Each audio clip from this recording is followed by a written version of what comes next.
అందరూ జాగ్రత్తగా ఈ ఒక్క రోజు ఈ వాక్యం చదవండి నా కోసం.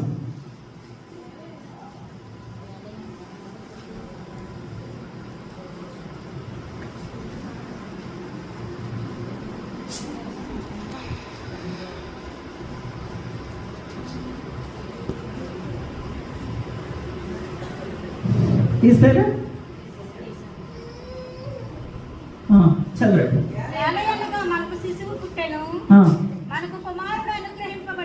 మనకు కుమారుడు అనుగ్రహించబడెను, ఆయన భుజము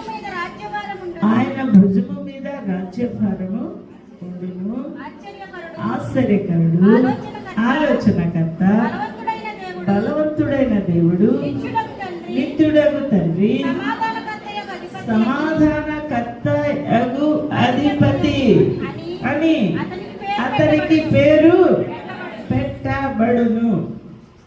ఏలయనగా, ఎందుకు ఏలయనగా అనే మాట ఎందుకు వచ్చింది? ఏలయనగా అంటే ఈ కారణాలన్నీ చెప్పాను అనమాట, ఇంట్రొడక్షన్ చెప్పాను. అందుకే ఈ కారణాలన్నిటి మూలంగా ఆ ప్రభు మనకేం చేశాడు? ఆయన ఒక విమోచకుని అనుగ్రహించి ఉన్నాడు. ఏలయనగా మన కొరకు ఒక శిశువు పుట్టాడు, మనకు కుమారుడు అనుగ్రహించబడెను. ఈ మాటను మీరు చాలా జాగ్రత్తగా అర్థం చేసుకోవాలి.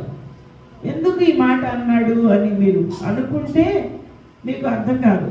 కానీ యేసుక్రీస్తు ప్రభు లోకానికి ఎందుకు వచ్చాడు అని అనుకుంటే, ప్రభువు నాకు హృదయం తెరవండి, నేను అర్థం చేసుకుంటానయ్యా అని మీరు ఆలోచన చేస్తే, ప్రార్థన చేస్తే, ప్రాధేయపడితే ప్రభు మీకు చూపిస్తాడు.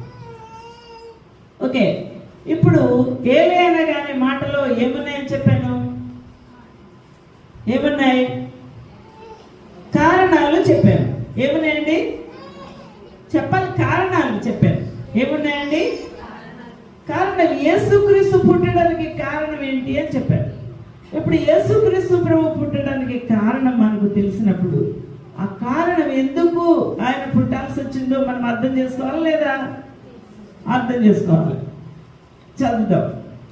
ఏలయనగా మనకు శిశువు పుట్టాడు. మనకెందుకు శిశువు పుట్టాలి? ఎందుకు పుట్టాలి? విమోచకుడు కావాలి కాబట్టి. ఎందుకండి? విమోచకుడు కావాలి కాబట్టి మన కొరకు శిశువు పుట్టాడు. ఇప్పుడు విమోచకుడు ఎవరు? విమోచకుడు